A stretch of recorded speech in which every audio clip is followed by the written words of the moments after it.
video will discuss the pharynx in the dog. Hello everyone, this is Shireen Hafiz and we are looking at the medial side of a dissected dog head. The pharynx has three parts: oropharynx, nasopharynx, and laryngopharynx. Generally speaking, it's really helpful to get oriented before you find those parts of the pharynx. My most helpful structure here would be your soft palate. Generally speaking, the part of the pharynx that's dorsal to the soft palate is your nasopharynx, and the part of the pharynx that's ventral to the soft palate is your oropharynx, and the part of the pharynx that's dorsal to the larynx is your laryngopharynx. So let's get more specific. Starting with the oropharynx, the cranial boundary of the oropharynx is your palatoglossal arch. So here is the tongue, here is the soft palate, and that arch or fold between the soft palate and the tongue is your palatoglossal arch or palatoglossal fold. The palatoglossal folds are the cranial boundary of the oropharynx, but they are the caudal boundary of the oral cavity. And caudally, the oropharynx just ends at the base of the epiglottis. The nasopharynx cranial boundary is the choana. To find the choana, I'm going to follow my hard palate. See, here is the end of the hard palate, and the choana is that space that I'm showing with my probe. It's not really a structure, it's just a space. That's the cranial boundary of the nasopharynx and the caudal boundary of the nasal cavity. So here is the start of the nasopharynx, and then the nasopharynx end at the palatopharyngeal fold or the intrapharyngeal ostium. So palatopharyngeal fold, both sides border the intrapharyngeal ostium, which is the boundary between the nasopharynx and the laryngopharynx. Then the nasopharynx also is located dorsal to the soft palate. Then we have laryngopharynx. The best way to find it, here is your larynx in here, just put it down. That's your laryngopharynx here, that's located dorsal to the larynx. The caudal boundary of the laryngopharynx is this fold in here. It's the pharyngoesophageal limen, that fold, pharyngoesophageal limen.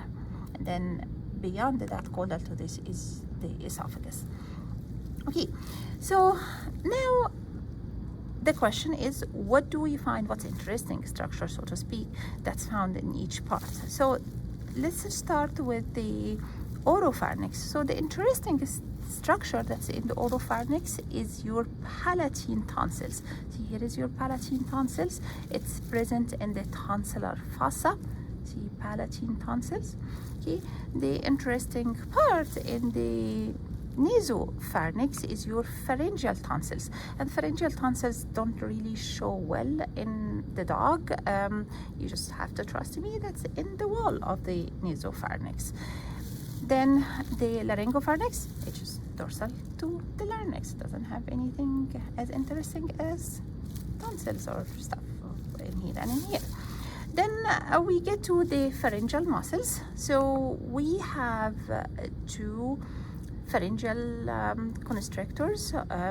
Those are the pterygopharyngeus and palatopharyngeus. So let's get oriented. So what has happened in here, the mucosa of the nasopharynx was removed. And for orientation, this is your tensor villi palatini. It's not a pharyngeal muscle, it's a palate muscle. And up here is your tensor villi palatini. So that was levator villi palatini, and that's tensor villi palatini. And we have here, this is your pterygopharyngeus, and this is your palatopharyngeus. The fibers is just under that levator villi palatini. So pterygopharyngeus and palatopharyngeus. Then we have the three constrictors or three shorteners. Those are your hyo, thyro, cricopharyngeus in order. So I just flipped it the other way, and those in order, and they don't have really nice boundary: hyopharyngeus, thyropharyngeus, and cricopharyngeus. Hyo, thyro, hypocricopharyngeus. I call them the three sisters, hypocricopharyngeus. Then we have one muscle left, is your stylopharyngeus. So your stylopharyngeus, which is not, I apologize, it's not dissected here, but it's actually here, it shows here. This is your stylopharyngeus in here. Stylopharyngeus is the only one that attached to the lateral wall of the pharynx. The stylopharyngeus is also the only dilator of the pharynx. All of those are constrictors. This one is a dilator of the pharynx. So what is the innervation of the pharynx? It's innervated by pharyngeal plexus that comes from 9 and 10, glossopharyngeal and vagus. Thank you. See you next video.